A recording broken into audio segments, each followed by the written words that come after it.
I swear to God, people are so dramatic about this. It's literally just a dating app. Just an app.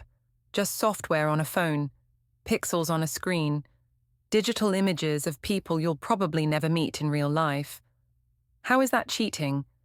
How is that even remotely, vaguely, in the same universe as actual infidelity? It's not. It's completely different. It's fundamentally different. And anyone who says otherwise is being ridiculous and insecure and totally, completely unreasonable. And before you start judging me, before you decide I'm some terrible person who deserves everything that happened to me, just listen to my side. Please, just hear me out. Because the way this story has been told, the way he tells it, makes me sound like some kind of monster, like I was actively trying to hurt him, or betray him, or destroy our relationship. But that's not what happened. That's not what I was doing at all. I wasn't meeting anyone. That's the key point here that everyone seems to be conveniently ignoring. I wasn't going on dates. I wasn't sneaking around behind his back, meeting strange men at hotels or restaurants or coffee shops or anywhere else. I wasn't having secret rendezvous. I wasn't physically touching anyone. I wasn't kissing anyone. I wasn't doing anything that would constitute actual, real cheating.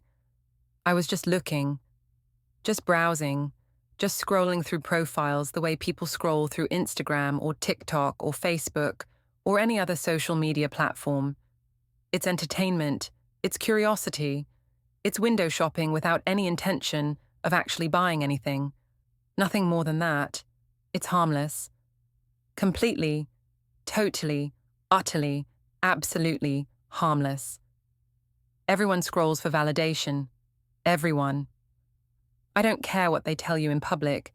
I don't care how secure they claim to be. Everyone likes to know that they're still attractive, that people still find them interesting, that they could still get attention if they wanted it. It's human nature. It's normal. It's what people do. It doesn't mean you're actually going to act on it. It doesn't mean you're planning to leave your partner. It doesn't mean you're shopping for a replacement. It just means you're a person with normal human needs for validation and attention and confirmation that you're still desirable. It's only cheating if you actually do something.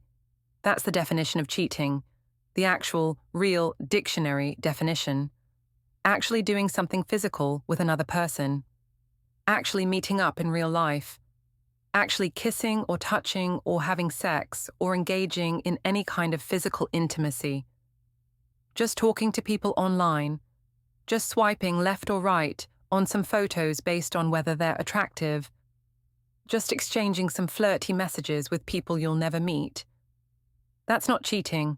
That's not anywhere close to cheating. That's just existing in the modern world where dating apps are everywhere and everyone uses them and it's considered totally normal.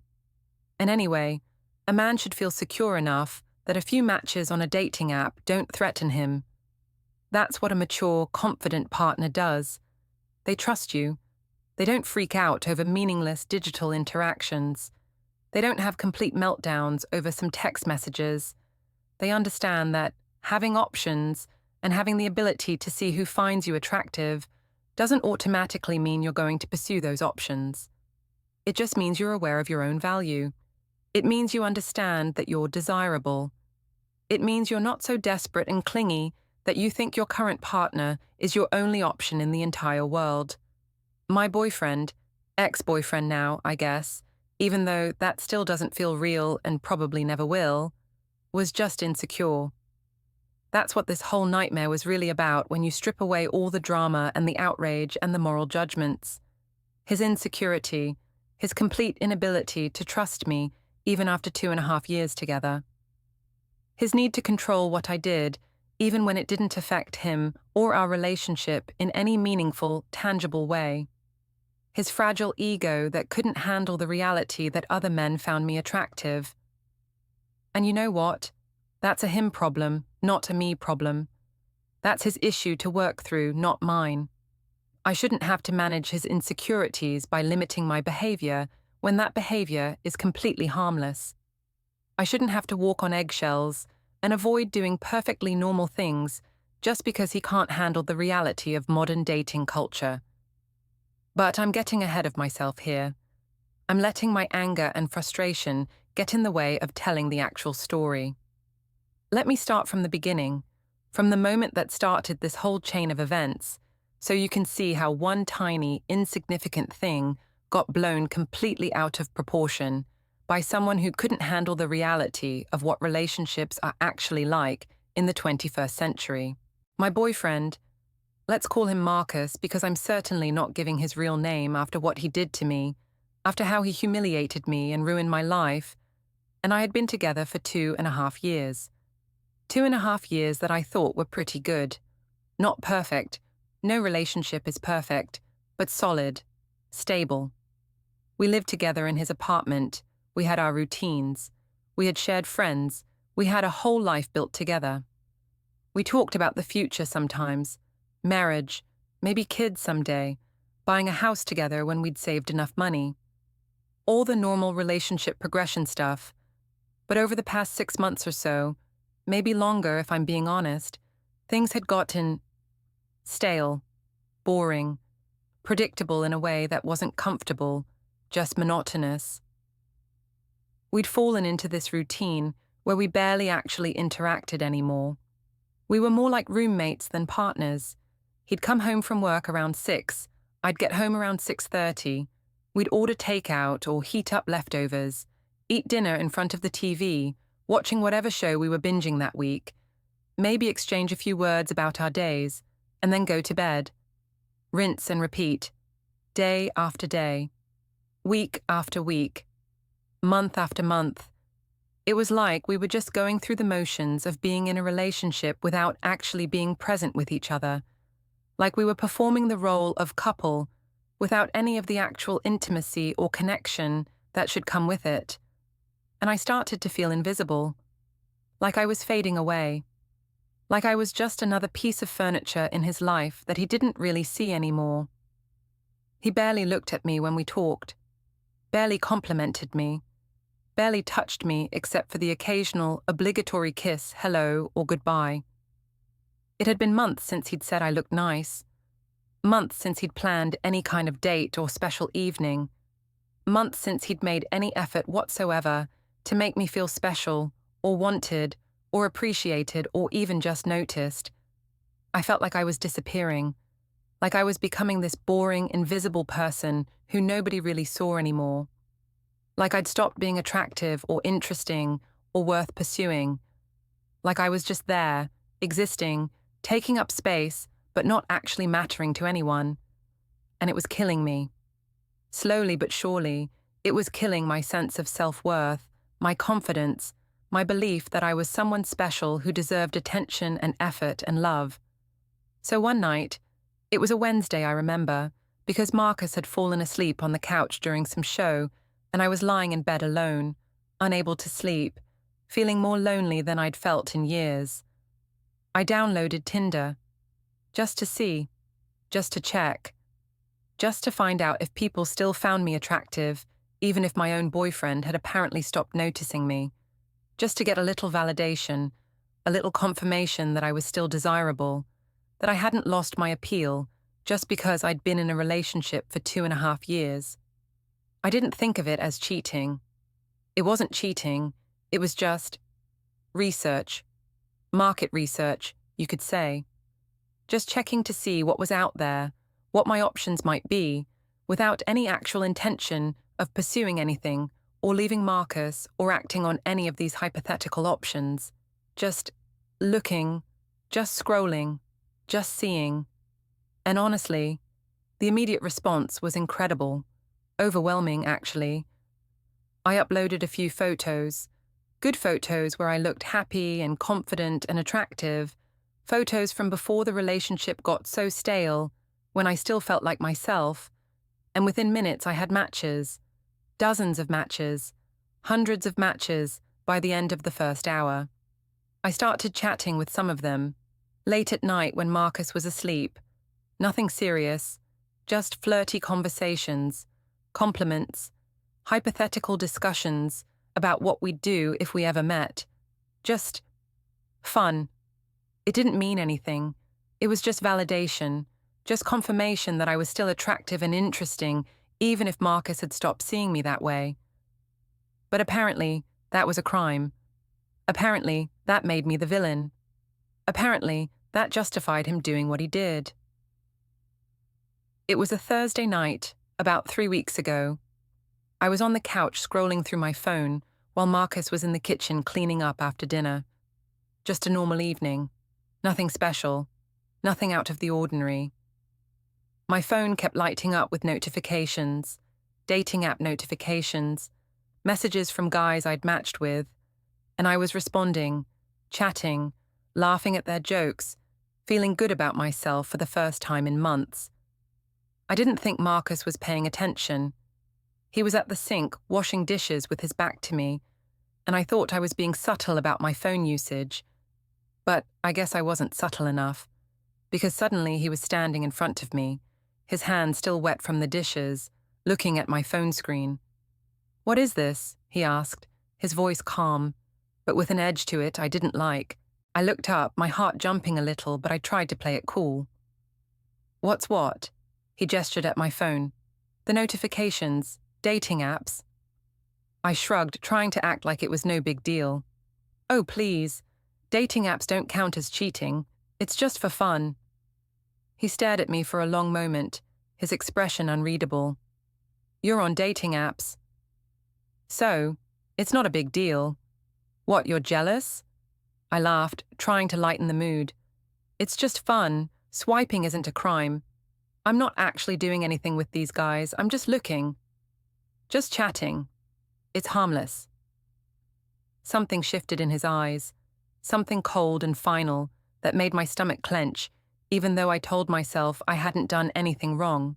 He nodded slowly, like he'd just made a decision about something important, and then he said the words that would change everything. "Okay, if dating apps don't count as cheating, then neither does leaving you." I froze. "What?" But he was already walking toward our bedroom without another word. I jumped up from the couch and chased after him, my phone forgotten on the cushions. "Whoa, whoa, whoa. Marcus, relax, you're overreacting. This isn't serious." He didn't respond, just walked into our bedroom and pulled his suitcase out from under the bed. "What are you doing?" I demanded, watching in disbelief as he opened the suitcase and started putting clothes in it. "Packing," he said simply. "You can't be serious. You're leaving. Over a dating app? That's insane." "You're right," he said, still not looking at me, still folding shirts and putting them in his suitcase with careful precision. "Dating apps aren't cheating, so I'm not leaving because you cheated. I'm leaving because you stopped being my partner." "That doesn't even make sense," I argued. "I'm still your partner. I'm still here. Nothing has changed." "Everything has changed," he said quietly. "You're shopping for my replacement. You're entertaining other men. You're telling strangers you're open to possibilities. That's not being a partner. That's being 1 foot out the door." "I didn't touch anyone," I protested. "I didn't even meet anyone. It's just an app. It's just conversations." "It doesn't matter whether they touched you," he said, finally looking at me with eyes that were completely cold, dead, like he'd already left even though he was still standing here. "You stopped being my partner the moment you downloaded that app and started shopping for replacements." "I wasn't shopping for—" I started, but he cut me off. "Yes, you were. You can lie to yourself if you want, but don't lie to me. I'm done with lies." He zipped up his suitcase with a finality that made my heart race. "You can't leave over an app," I screamed, panic really setting in now. "That's the stupidest reason ever. Everyone has dating apps. It doesn't mean anything." He picked up his suitcase and turned to face me fully. "Watch me," he said, and he walked past me toward the door. I ran after him, grabbing his arm. "Marcus, wait, let me explain. You don't understand." He stopped and turned back to me. "I don't understand. Really? Then explain this." He pulled out his phone and started scrolling. My stomach dropped. What did he have on his phone? And then he started reading my messages, the ones I'd sent to guys on the dating app. reading them out loud in this flat, emotionless voice that somehow made them sound so much worse than they'd seemed when I was writing them. "You look really cute in that photo," he read. "I wish you lived closer. We could grab coffee." My face burned. Those messages sounded different when read aloud, less innocent than they'd felt when I was sending them at 2 a.m. "My boyfriend doesn't really appreciate me anymore," he continued. "Sometimes I wonder if I made the right choice." "Those were just... I was venting," I stammered. "Maybe we should meet up sometime," he kept going. "I'm basically single anyway." "Oh, God. That one. I'd forgotten about that one." "Those were jokes," I insisted desperately. "Jokes? I was just playing around. I wasn't serious." He looked up from his phone, and for the first time I saw real emotion on his face. Hurt. Deep, genuine hurt that made me feel sick. "You told 3 different guys you were basically single," he said quietly. "So now you are." "Marcus, please." "And you know what the best part is?" he continued, his voice getting harder now. "You didn't just chat with them. You actively pursued them. You asked them questions about their lives. You shared details about ours, our relationship, our problems, with complete strangers. You made me the villain in your little fantasy where these apps guys were going to rescue you from your boring life." I opened my mouth to defend myself, but nothing came out. Because he was right. I had done all of that. And hearing it said back to me made me realize how bad it looked. "I didn't mean," I tried. "You meant every word," he said. "You just didn't think I'd find out. You didn't think there would be consequences. You thought you could have your validation from other men while still keeping me as your backup plan. But you can't, so now you get to choose. Except you don't, because I'm choosing for you. I'm out." Marcus walked toward the door with his suitcase, and relief flooded through me, even though it was mixed with panic and shame. He was leaving. Okay, I could handle that. He'd go stay with a friend for a night or two to cool off, to teach me a lesson, and then he'd come back and we'd talk about this like adults. We'd set some boundaries. I'd delete the apps, publicly, so he could see me do it. I'd apologize. I'd cry. I'd promise to never do it again. And eventually, probably after making me grovel for a few days, he'd forgive me. That's how these things worked, right? That's how relationship fights ended. Someone left. Someone begged them to come back. And eventually things returned to normal. Except Marcus didn't open the front door. Instead, he stopped, set down his suitcase right there in the middle of the living room, turned around, and walked back toward our bedroom with this determined, purposeful stride that made my stomach clench with fresh dread. "What are you doing?" I asked, my voice coming out smaller and more uncertain than I wanted it to. He didn't answer, didn't even look at me. Just walked straight to our closet, my side of the closet, and started pulling out my clothes. Armfuls of shirts, dresses, jeans, everything. "What are you doing?" I screamed, rushing forward, trying to grab the clothes out of his hands. He moved around me easily, carrying my clothes to the bed and dropping them in a pile. Then he went back for more. Stop it right now. Those are my clothes. You can't just..." He pulled out another suitcase from the back of the closet. My suitcase, the big one I used for long trips. Set it on the bed and started folding my clothes and putting them inside with the same methodical, careful precision he'd used to pack his own things. "I'm not leaving," I shouted, my voice getting shrill with panic. "This is my apartment too. You can't just decide I don't live here anymore." "Was," he corrected without looking up from the folding. His voice was calm, too calm. That horrible, terrifying calm that's worse than yelling. "Was your apartment, past tense, not anymore." "You can't kick me out, that's illegal. I have rights." "Actually, I can," he said, finally looking up at me. His eyes were cold, dead, like looking at a stranger. "My name is on the lease, only my name. Yours isn't. You moved in with me 6 months ago, remember? You kept saying you'd get added to the lease, but you never got around to it. So legally, this is my apartment. You're just a guest who's overstayed their welcome." That was true. God, that was true. The lease was only in his name. We'd talked about adding me but kept putting it off because it seemed like an unnecessary hassle, because we trusted each other, because we thought we'd probably move to a bigger place soon anyway. And now that trust was being weaponized against me. Marcus, please, I begged, dropping the anger and going straight for desperation, because nothing else was working. Please don't do this. I'm sorry. I'm so sorry. I'll delete the apps right now, right in front of you. I'll never do anything like this again. I'll be better. I'll be perfect. Just please don't make me leave. He kept packing. Clothes, shoes, toiletries from the bathroom, my books from the nightstand, my laptop, my chargers, everything. Every single thing that proved I lived here, every single item that marked this space as mine, was being systematically removed and placed into suitcases. You swiped your way out of this relationship, he said, his voice still that same horrible calm. I'm just helping you finish what you started. I didn't start anything, it was just an app. Just some conversations. It didn't mean anything. It meant everything, he said, finally stopping the packing and turning to look at me fully. It meant you were done, you were shopping, you were looking for my replacement, you were 1 foot out the door already. I'm just opening the door the rest of the way. That's not true. I wasn't looking for... Yes, you were, he interrupted. You can lie to yourself if you want, but don't lie to me anymore.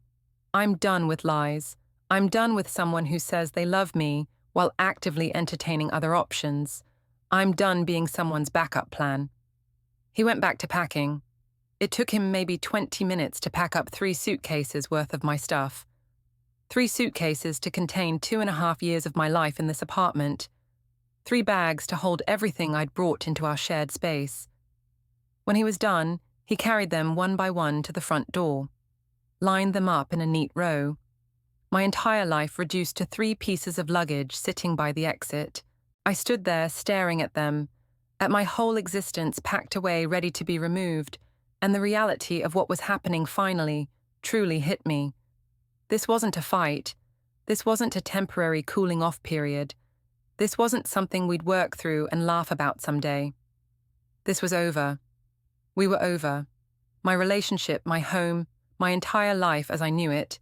It was all ending right here, right now, because of some stupid dating app messages. Where am I supposed to go? I whispered, my voice breaking. He looked at me with those cold, dead eyes and said the words that would haunt me forever. Not my problem anymore. I stood there staring at my suitcases, trying to figure out what to do, where to go, how to fix this. My mind was racing but also blank, unable to process the reality of what was happening. And that's when Marcus pulled out his phone and made a call. Who are you calling? I asked. He didn't answer, just waited for someone to pick up. Hi, Mrs. Anderson, it's Marcus. Yes, I'm fine. Listen, I'm calling because you need to come pick up your daughter. She needs somewhere to stay. My blood ran cold. He was calling my parents. He was actually calling my parents. Stop! I screamed, lunging for his phone. Don't tell them! Please don't tell them! He stepped away from me easily, keeping the phone to his ear. Yes, tonight. No, we're not together anymore. I'd rather not get into the details, but she can explain when you get here. About 30 minutes. That works. Thank you. He hung up. I stood there shaking, humiliation burning through me like fire.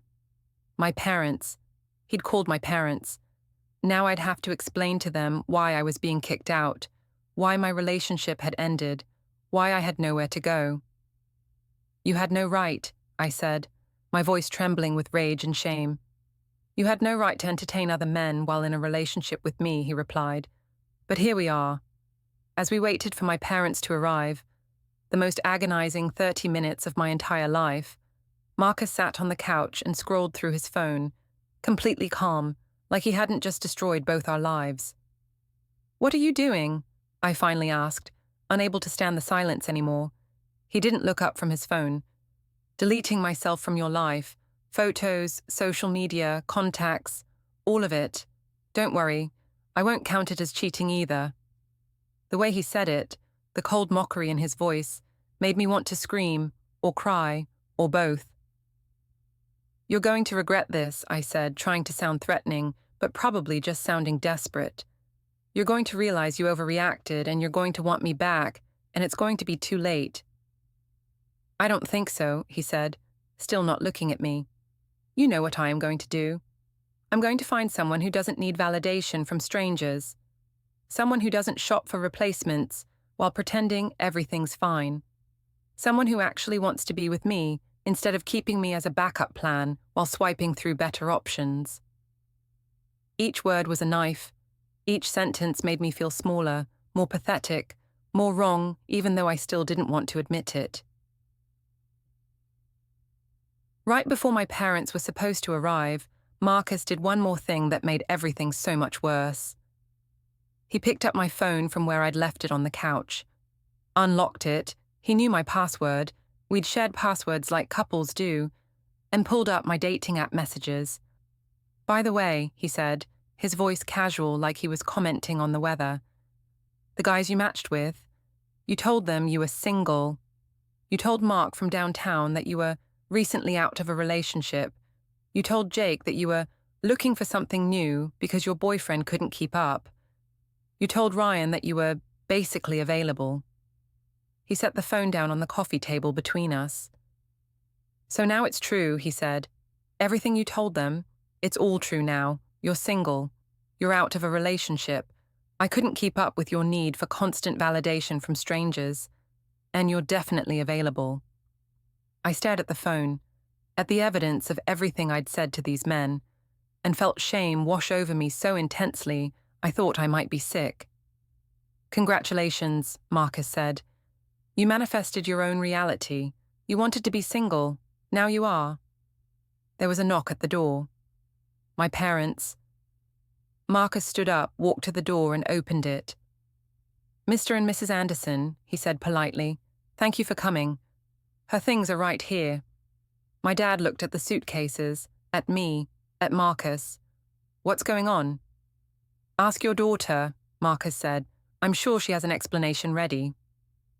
My mum looked at me with confusion and concern. "Sweetheart, what happened?" I couldn't speak, couldn't form words, just stood there feeling like the world's biggest failure. Marcus handed me something, a key, the key to his apartment, the key I'd carried in my purse for 6 months, thinking it made this place my home. "You don't live here anymore," he said quietly. "Good luck with your dating apps." And then he closed the door, with me on the outside, with my parents staring at me waiting for an explanation, with my entire life in 3 suitcases. It's been 3 weeks since that night. 3 long, humiliating, soul-crushing weeks of living in my childhood bedroom at my parents' house, sleeping in the same twin bed I slept in during high school, surrounded by the same posters and stuffed animals and memories of who I used to be before I became this person who destroyed her own relationship. My parents picked me up that night without asking too many questions, but I could see it in their eyes. The disappointment, the confusion, the judgment. They knew something bad had happened. They knew I'd screwed up somehow. They just weren't saying it directly, weren't confronting me about it. Just let me bring my 3 suitcases into my old room and close the door. The next morning, over breakfast, my mum finally asked, "What happened with Marcus?" And I tried to explain, tried to make it sound like it wasn't my fault, like he'd overreacted to something minor, like we'd just had different opinions about what counts as appropriate behavior in a relationship. "He found out I was on some dating apps," I said, trying to sound casual about it. "And he completely freaked out, said it was cheating even though I never met anyone or did anything, just went nuclear and kicked me out." My mum and dad exchanged a look. That look, the one that says they know there's more to the story than I'm telling them. "You were on dating apps," my dad said slowly, "while you were with Marcus." "It wasn't like that," I insisted. "It was just for fun, just to see who was out there. Everyone does it. It doesn't mean anything." Another look between them, more judgment in their eyes. Honey, my mum said carefully, I don't think everyone does that. I think that's not something you do when you're committed to someone.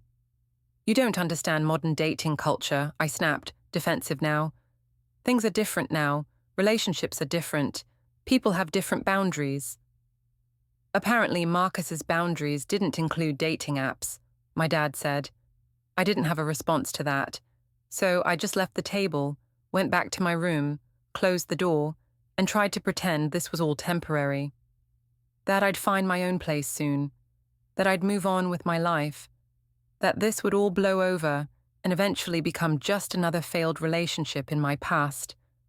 But it's been 3 weeks and I'm still here, still sleeping in that twin bed, still living out of suitcases because I can't bring myself to unpack, to accept that this is my reality now.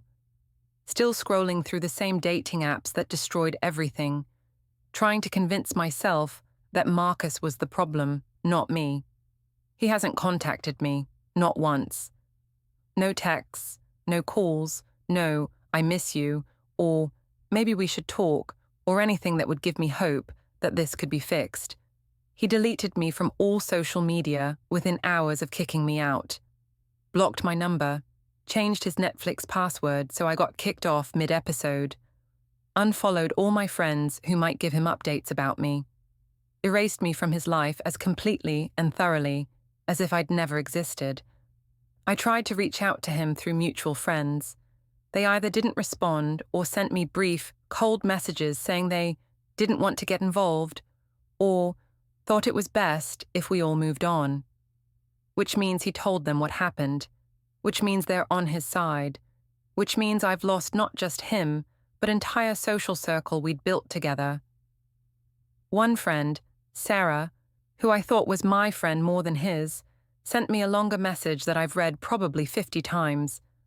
I'm sorry, but I have to be honest with you. What you did wasn't okay. You can call it whatever you want, just looking. Harmless validation. Modern dating culture. But at the end of the day, you were actively pursuing other men while in a relationship. You told them you were single. You complained about Marcus to strangers. You asked one of them to meet up. That's not nothing. That's not just an app. That's betrayal. Marcus deserves better. I hope you figure out whatever you're going through, but I can't be part of helping you justify what you did. I blocked her after reading that, because she doesn't understand. None of them understand. They're all being dramatic and judgmental and acting like I committed some unforgivable sin, when really, I just made a small mistake that got blown way out of proportion. But here's the thing I keep coming back to. The thing that makes me feel like maybe this wasn't entirely my fault. The thing that lets me sleep at night even though everything fell apart. I didn't actually cheat. I didn't kiss anyone. I didn't touch anyone. I didn't meet up with anyone. I just talked to people online. Just had conversations. Just got some validation when my own boyfriend had stopped giving me any. Is that really worthy of being kicked out of my home? Of having my relationship ended? Of being humiliated in front of my parents? Dating apps don't count as cheating. That's not me being delusional. That's a legitimate opinion that a lot of people share. Emotional cheating isn't the same as physical cheating, and even calling it emotional cheating feels like a stretch. I was just chatting, just being friendly, just enjoying some attention. Marcus should have been more secure, should have trusted me more, should have understood that a few conversations with strangers didn't mean I was going to leave him. But he didn't. He let his insecurity turn into paranoia. He let his paranoia turn into overreaction. And he destroyed what we had over something that wasn't even real. So yeah, I made some mistakes. I should have been more careful about what I said to those guys. I shouldn't have mentioned my relationship. I shouldn't have said I was basically single. But his reaction was worse. Way worse. You don't kick someone out of their home over a dating app. You don't call their parents to pick them up like they're a child being punished. You don't delete them from your life over conversations with strangers. That's not justified. That's cruel. But late at night, When I'm lying in my childhood bed, staring at the ceiling that still has glow-in-the-dark stars stuck to it, I think about what I actually did. I downloaded a dating app while in a relationship. I created a profile designed to attract other men. I swiped through hundreds of profiles looking for matches. I matched with dozens of guys. I chatted with multiple men, some conversations going on for weeks. I told them I was attractive, interesting, available. I complained about Marcus to strangers. I told 3 different guys I was basically single. I asked one of them if we should meet up. And I did all of this while living in Marcus's apartment, sleeping in his bed, pretending everything was fine. That's not nothing. That's not just harmless validation. That's something. Something more than I want to admit. Because if Marcus had done the same thing, if I'd found dating apps on his phone, if I'd seen him chatting with other women at 2 a.m., if I'd read messages where he told them he was basically single and his girlfriend didn't appreciate him, I would have been destroyed. I would have felt betrayed, hurt, lied to. I would have probably done exactly what he did, but admitting that means admitting I was wrong, that he was justified, that I deserved this, and I'm not ready to admit that yet. Maybe I never will be. I'm still on the dating apps, still swiping, still matching, still chatting with guys who tell me I'm pretty and interesting and worth pursuing. The same apps that destroyed my relationship are still on my phone, still sending me notifications, still promising that validation I was so desperately seeking. But it's different now. Everything's different now. Before, when I was with Marcus, the attention felt exciting, forbidden, special.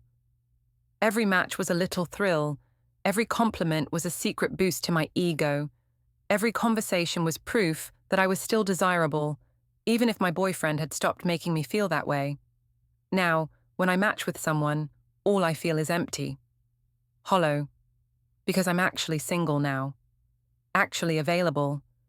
Actually genuinely looking instead of just pretending to look while having the safety net of a relationship to fall back on. Now, when guys message me saying, "You're beautiful," I just feel sad. Because Marcus used to say that. Before he stopped noticing me, before I pushed him away by looking for validation from strangers instead of trying to fix what was broken between us. Now, when they ask, "What are you looking for?" I don't know how to answer. Because what I'm looking for is what I had. What I threw away. What I destroyed because I didn't appreciate it until it was gone. And when they ask, "Why are you single?" I have to figure out how to explain it without admitting the truth. Without saying, "I was on dating apps while in a relationship and my boyfriend found out and kicked me out." I usually say something vague like, "It just didn't work out," or "We wanted different things," or "He couldn't handle my independence." They accept these explanations, move on to asking me out for coffee or drinks or dinner, and sometimes I say yes. Sometimes I actually go on these dates now, because what else am I supposed to do? I'm single. I'm available. I'm exactly what I told those guys I was. But the dates are terrible. All of them. Every single one. I went out with Brad last week. Remember Brad from the early days of my app usage? The one who'd been messaging me for weeks while I was still with Marcus. We finally met up for coffee. He was nothing like his photos. Shorter. Older looking. Less interesting in person than he'd seemed in our messages. He talked about himself the entire time. His job, his ex-girlfriend, his workout routine, his investment portfolio. Never asked me a single question. Never seemed interested in me as an actual person, just as a potential conquest. I left after 30 minutes, making up an excuse about a work emergency. Then there was James. Tall, handsome in his photos, seemed smart and funny in his messages. We met for dinner at a nice restaurant. He spent the whole time on his phone, barely making eye contact, clearly already swiping for his next date while still on this one. And Marcus never would have done that. Marcus was present. Marcus paid attention. Marcus made me feel like I was the only person in the room when we were together, until I stopped appreciating it. until I started taking it for granted, until I decided that wasn't enough. So here I am, 3 weeks after losing my relationship, my home, and my dignity, still trying to convince myself that what I did wasn't that bad. I said dating apps don't count as cheating. He said neither does leaving me. And now I'm single, living with my parents, swiping through the same apps that destroyed my relationship, wondering how I became the villain in my own story. Was I wrong? Maybe. Probably. Yes. But was his reaction proportional? Was it fair? Was it justified? I don't know. I'm still not ready to say yes to that.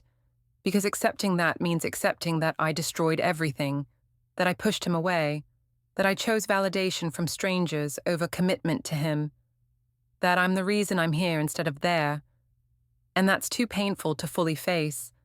So I'll keep telling myself it was his fault for being insecure, for overreacting, for not understanding that dating apps are just entertainment. I'll keep swiping, keep matching, keep chatting with men who might or might not mean anything. I'll keep pretending I did nothing wrong. Even though late at night, in the dark, I know the truth. Dating apps don't count as cheating, but apparently they count as ending relationships. And I learned that the hard way.